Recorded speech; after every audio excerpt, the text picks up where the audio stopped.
Amlapukur young boys Saraswati পুজোর ৩৬তম বছরে পদার্পণ করেছে। এবারের থিম রূপান্তর। এবারের পুজোর বাজেট ১২ লাখ টাকা। বিভিন্ন রকমের ফেলে দেওয়া জিনিস দিয়ে পুজো মণ্ডপ তৈরি হচ্ছে। ভাঙা সাইকেলের সরঞ্জাম, ভাঙা মোটরসাইকেলের বিভিন্ন পার্টস, গ্যাসের সিলিন্ডার, লোহার পাইপ, টিনের বড় বড় ড্রাম, আরও বিভিন্ন রকমের সরঞ্জাম দিয়ে সরস্বতী পুজোর থিম তৈরি হচ্ছে। বিভিন্ন রকমের ভাঙা সরঞ্জামকে সঠিকভাবে ব্যবহার করে নতুন রূপ দেওয়া যায়, সেটাই আমলাপুকুর ইয়ং বয়েজ সরস্বতী পুজোর থিমে ফুটে উঠেছে।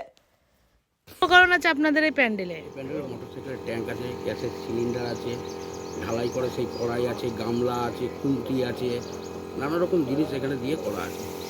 আর কি উপকরণ আছে? সাইকেলের চেন আছে, মোটরসাইকেলের ডিস্ক ব্রেক আছে, নিচে ড্রাম আছে, আর সাইকেলের গিয়ার আছে, ক্লাচ আছে, গ্যাসের সিলিন্ডার আছে, তেলের ট্যাঙ্ক আছে, স্ক্রু ড্রাইভার আছে, মানে সবই ফেলে দেওয়া উপকরণ? সবই ফেলে দেওয়া উপকরণ। যে ফ্যানের পাখার ব্লেড আছে, ফ্যানের পাখার যে ইয়েগুলো ব্লেডগুলো সেইগুলো দেওয়া আছে, লোহার রড দেওয়া আছে, এসব জিনিস দিয়ে তৈরি করা হয়।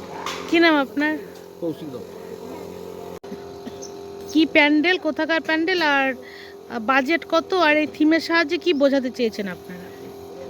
আমাদের এই প্যান্ডেলটার মূলত একটা থিমটা নাম হচ্ছে রূপান্তর।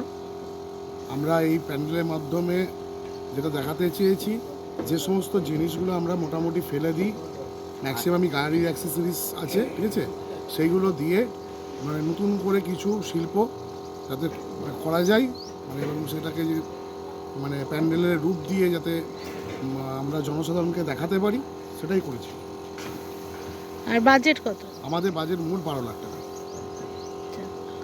কি নাম আপনার? আমার নাম অনুপম ঘোষ।